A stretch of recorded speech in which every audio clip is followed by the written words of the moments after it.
welcome to episode 10. I am Crystal. And I'm Katie. And we are enlivening musings, and we are musing today about the interplay of energy in relationship. Ooh la la. Yes, I'm very excited for this topic. So I think first we need to start just with explaining this. Like, what are you talking about, you guys? So, all right, the most traditional words, we'll start there, are the fact that each person has masculine energy and feminine energy. And if you go into Taoist or Chinese medicine, this is, did I do masculine first? Yang and yin. So I really like using yang and yin more than masculine and feminine because people get really hung up on the words and start to gender them, and it's not about that. And if you listen to a previous episode when we were, what were we talking about that day? Running a business? It's when we were running a business while being a mom.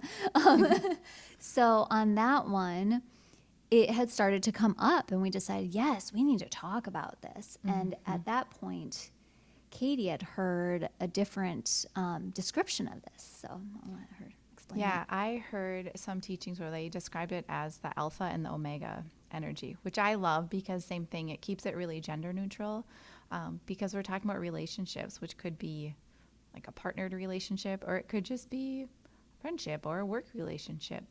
And so I love that. And they talked about how they can kind of work with each other and the importance, which I think Crystal's going to talk about more, but here's me as the amateur talking about it, of that polarity and that creating, like how that creates like a tension, which is good in relationship is to have. So, you know, one of them being alpha, one of them being omega, and what that does to the energy between them. Right. So it's just like a magnet. Yeah. It creates that polarity. And so, first of all, we each have this within us. And it's not necessarily that we're ever even in just one energy specifically at a time. So even though you might be in the more yang, alpha, masculine space because you're doing work and you're getting stuff done and it's structure and it's this and it's that, you still have the other side that might be sprinkling little things on that right there. So you're not just in one energy. However, that energy could be what's dominant at any given moment. And so we have them both within us, and we merge them within ourselves for our own harmony. And then in relationship, it's when we do go into being more dominant in one in certain times of the day that can create that magnetism and that polarity in the relationship. So again, this doesn't matter if you're male or female, or if you're partnered in with another female, if you're female, or another male, if you're male. One of you, to create that sensual and sexual polarity, one of you will be in the more receptive and soft and open and to be guided and intuitive space, which would be that omega or feminine or yin. And then the other person is going to be in the leader position, and that dominant's not quite the right word. Leader is really good because it like embodies it, because you're going to lead everything and you're going to listen to the intuitive softness. So see, just that right there is so different than when people think about just the energies and they start to try to gender them, because it gets really complicated, because it's like, oh, you're saying only masculine energy is this and they're the leader, and so then you're saying women shouldn't lead, and it's like, that's not it. The divine masculine, the yang energy, needs to listen to the yin to determine how to lead. Does that all make sense? Yes. Okay. And so that is one of the reasons why I do like the actual yin yang symbol, because it has, if you know the symbol, it's white and black, and then there's a circle of the opposite within the other. Oh, yeah. So it's not just, oh, you're just masculine energy here. Just, Oh, you yeah. I know, never thought of it that way. it has to have that sprinkling. Hmm. So, anyways, back to the magnetism. Yeah. To create that tension, it can be erotic tension. So erotic, people often associate that with things like porn and stuff. So I want to invite you to change that right now, because erotic is us being tuned into our eros, which means we are tuned into our aliveness, which is what this whole podcast is about. Yes. Being enlivened, living from our fullest vitality. And when we have erotic tension, period, people want to resolve it. They're like, this is tension. I don't like this. I need it Hmm. resolved. And we're so quick to do that, even in this positive erotic tension. It's like, ooh, I feel this tension. I feel this arousal, this whatever. Let's get rid of it. Hmm. Yeah. Because it can feel maybe scary sometimes if you're Yeah. not used to experiencing it. Well, and people are scared of so many things that come with it, like Yeah. intimacy, connection. Hmm. You know, is my body going to burst from all of this like desire? Whatever. Like, I just need to resolve it. And I want to get to that end pleasurable thing, you know?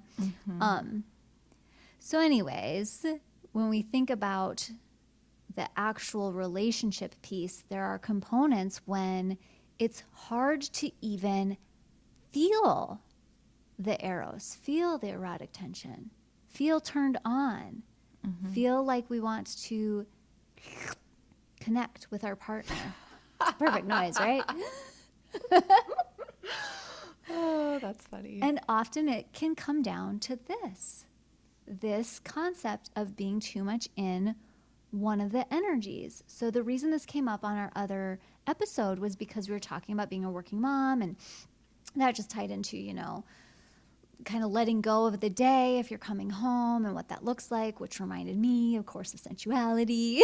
Like, Hmm. if you're going to come home to your partner and you've been working all day, and the working you is in that alpha or masculine or yang energy, it's that go, go, get things done, structure, you know, energy, and you come into a situation where your partner's more that dominant energy, so whether they're a man, masculine energy, or they're a woman who dominates in masculine energy, and you're typically in the sensual realm, the feminine dominant energy, the attraction's not there.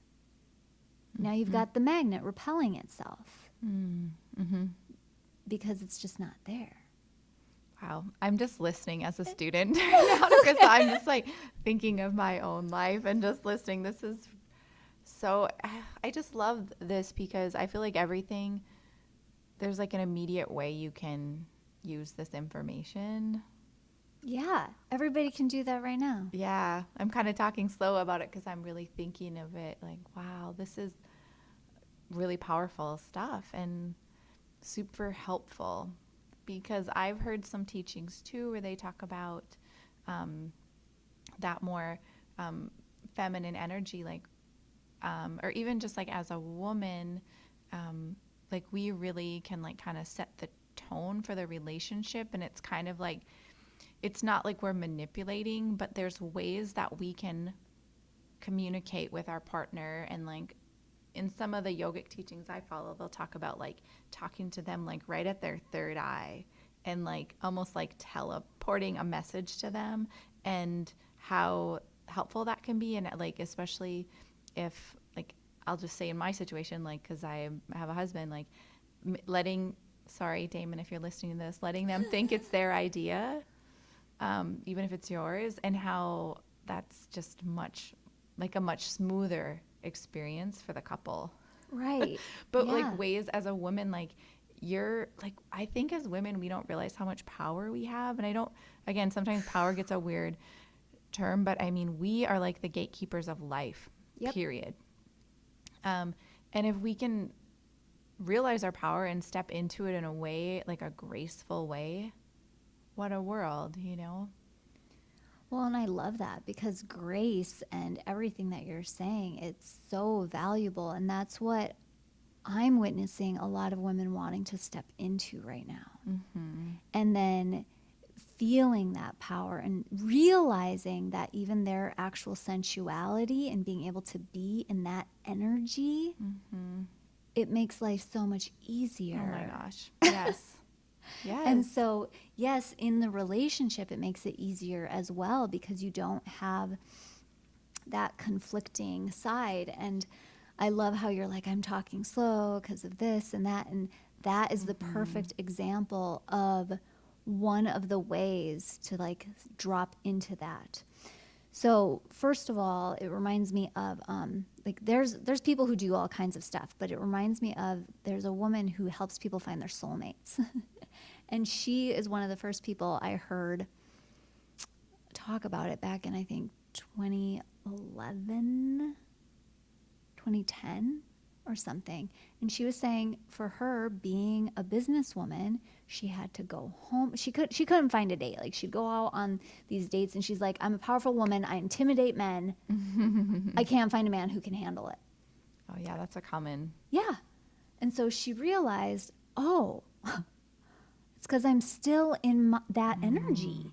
I've Yeah. gone from work to this date, and here I'm being like this. So she would slow herself down when she would get home. She's like, I would have to take a bath. I'd have to put on some softer clothes, whatever that looked like for Mm-hmm. her. Whether it could still be pants. Again, this is not a gendered thing, Mm-hmm. but it elicited her senses. So it That's cool. got her back into her body and like just changed her energy. So that concept of, yes, this is something you can do right now. Try it on. You can try shifting states. Even in, my classes, I'll talk about this stuff because my classes are blended of this energy. Mm. I hold the container. I'm in my masculine energy, holding the container for all of these women. Mm-hmm. I have a little bit of a structure. I have my outline. But from there, I'm getting goosebumps because I could just feel it. It's all that more feminine yin energy because it's what are these people going to say? Mm-hmm. Where is this conversation going to go? What's going to unfold? Mm-hmm. I don't have to control it.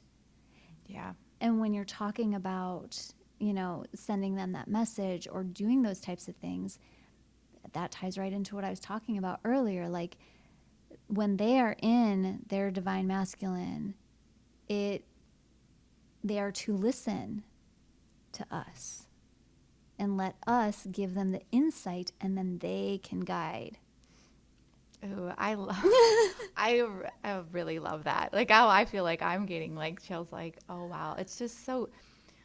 That's just such a beautiful. Like, I can just see it in my mind what that looks like, and I just feel like that's like what everyone wants. Yeah. That's like perfect. Well, and it brings so much of other stuff, So it sweet. brings that safety for both partners. And so it's interesting too because these types of things can show up in different aspects of our life. So, I talk about these energies and how we all have them. And, as we were just preparing for this, I was talking to Katie here about this person who I love listening to talk about some of this, and his name's John Wineland. And he was talking a lot about how he has a more feminine emotional body.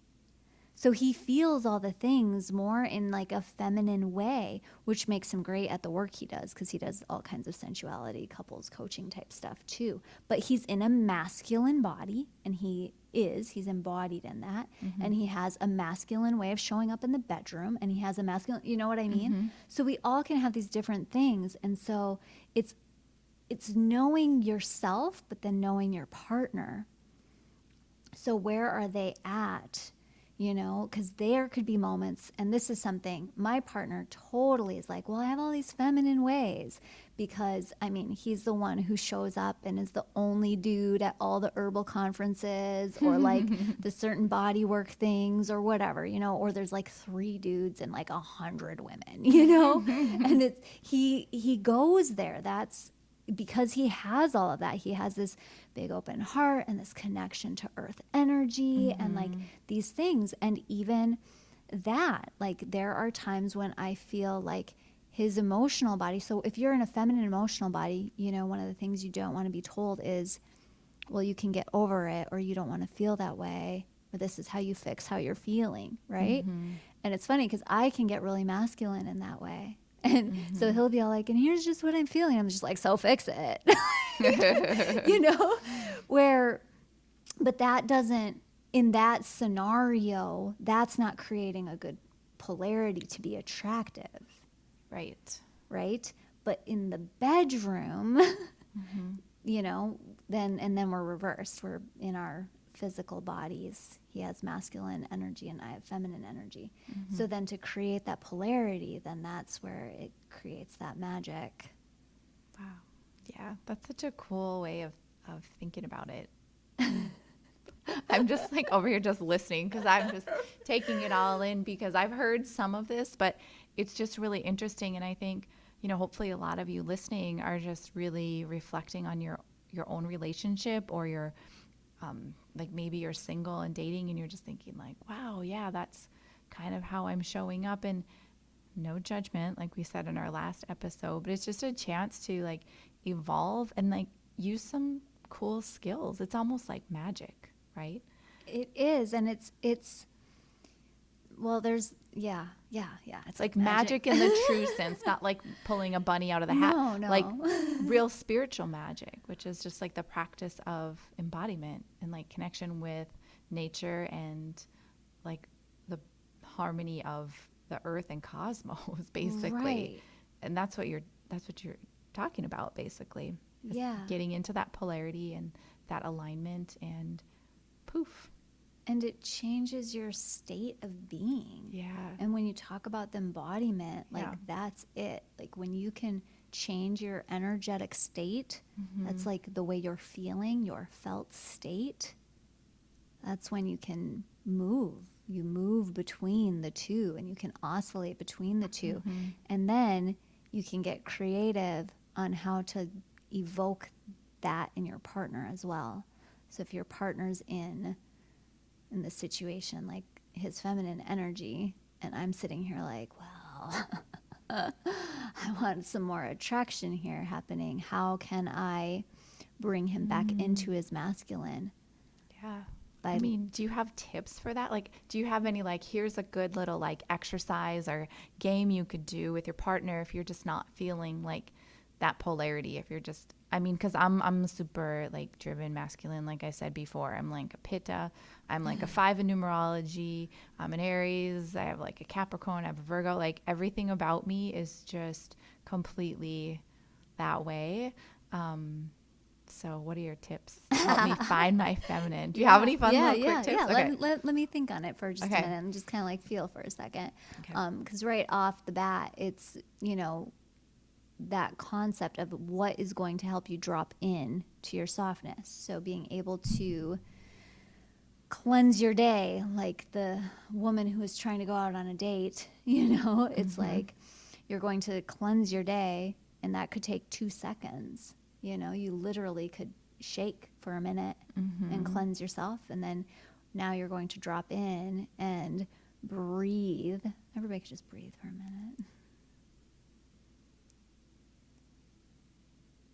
And as you're doing that, softening like your shoulders, because that feminine energy wants a very open heart. So you're just, you could even just like stroke right under your collarbone and just kind of like open and soften your heart.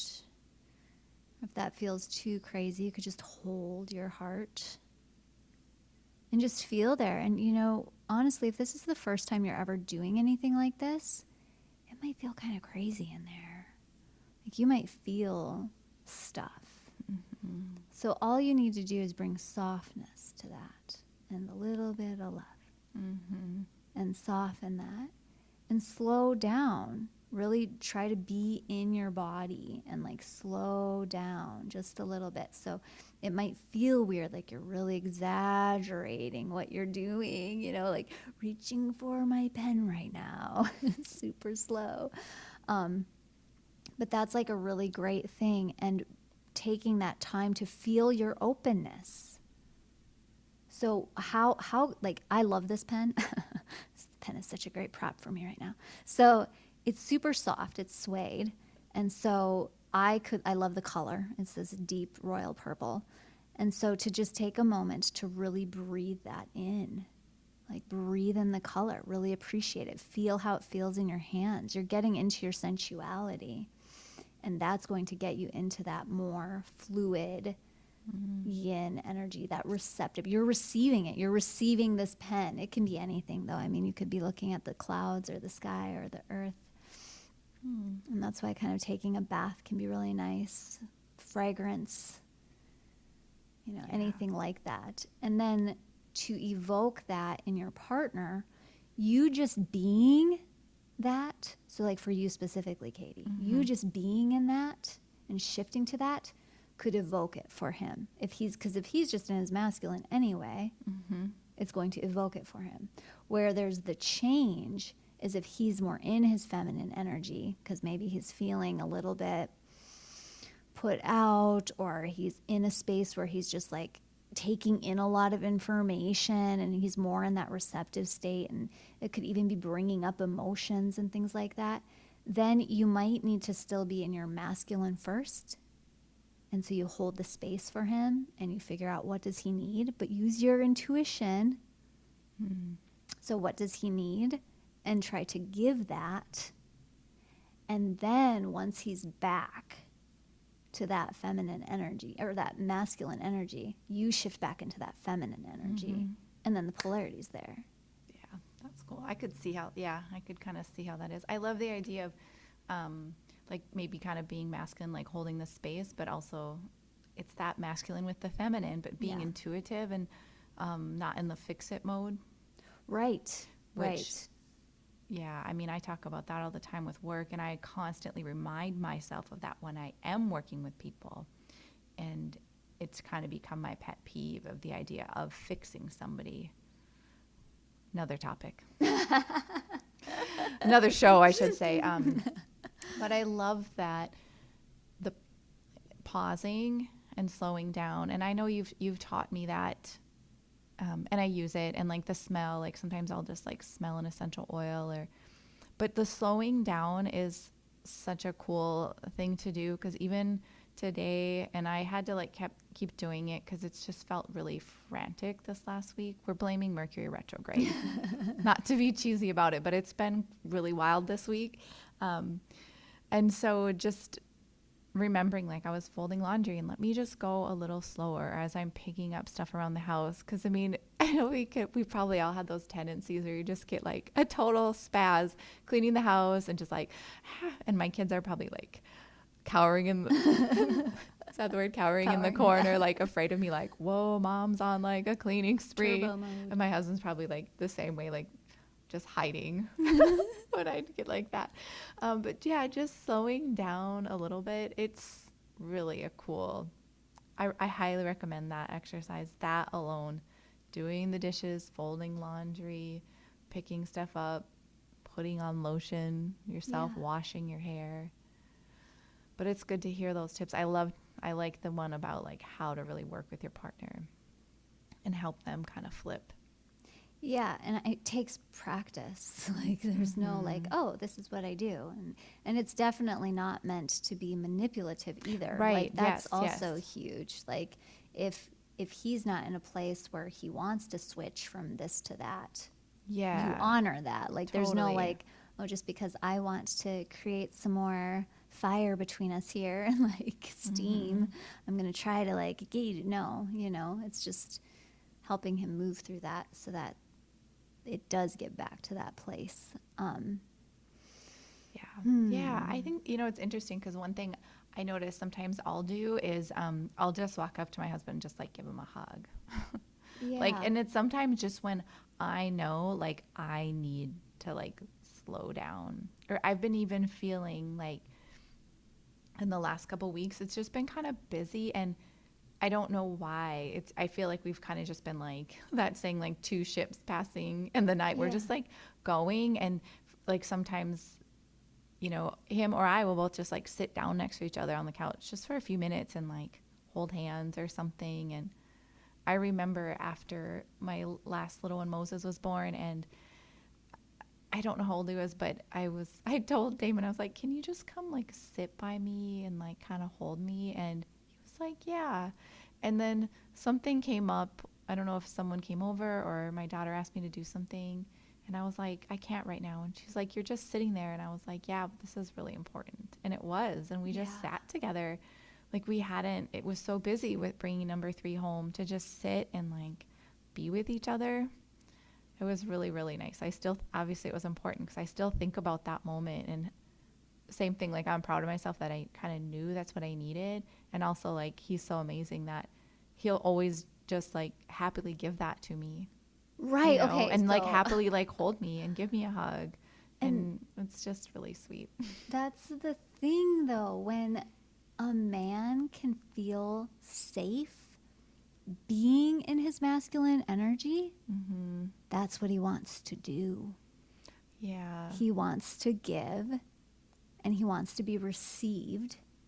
So that's a huge one. That's a huge fun trick. That's one. Take it. It is fully receive what they give to you if you're in that type of a relationship, Gosh.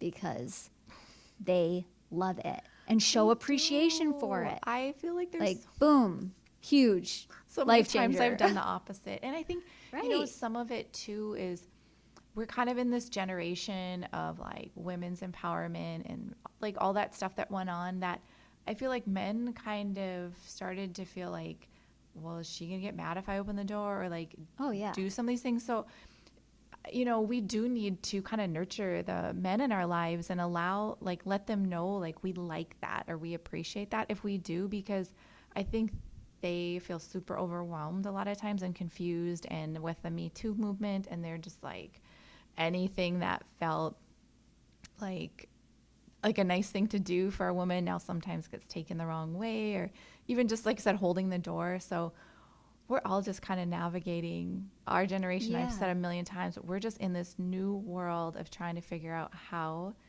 to be. And I see that as men being kind of like scared almost. They don't Absolutely. know They how to are.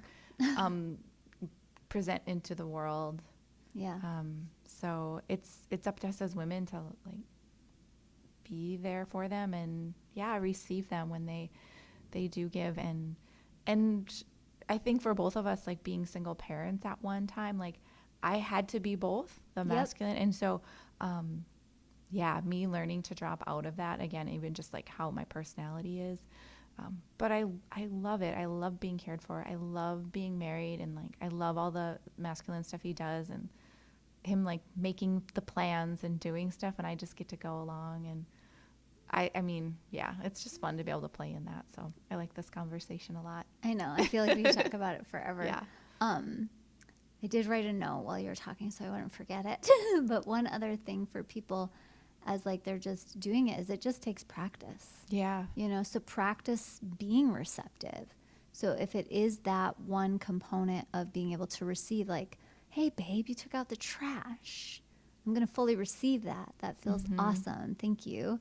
And or if it's being receptive at soaking up a compliment, or just that feeling, what does it feel like for you to be open? And you'll start to feel what your different energies feel like. Mm-hmm. So, Yeah. And it totally makes a difference. yeah, it's huge. Same thing. I know I set the tone for the family, and when I'm a certain way, everyone responds differently to me. Yep, So yeah, exactly. it's a big responsibility. Yes. But it's fun. But when it's a good you one, get yeah. to like It's like a responsibility, it. but also, I don't know what the other word is, like empowering kind of, or a gift. an honor. Yeah, an honor and a gift to be able Yeah. to hold that for your family. Yeah. I like it. And it really, right in this moment, it's totally reminding me of just like the archetype of the queen, which has gotten a lot of attention lately. Ooh, yeah, I and like that.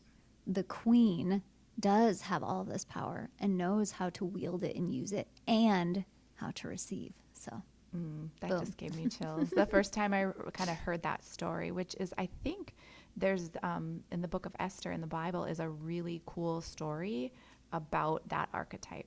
Oh, crazy. And the first time someone read it to me, I was like obsessed. It was so cool hearing even just kind of it paraphrased. Maybe we can talk about that sometime. It's a Yeah. really cool We'll do story it. of the power of femininity and how she uses it to kind of get her way. That sounds like manipulative, but it wasn't. And it was for the good of the people. It was Queen Esther. Crazy. I totally don't even know that. Yeah. So go grab your Bibles, people. Yeah.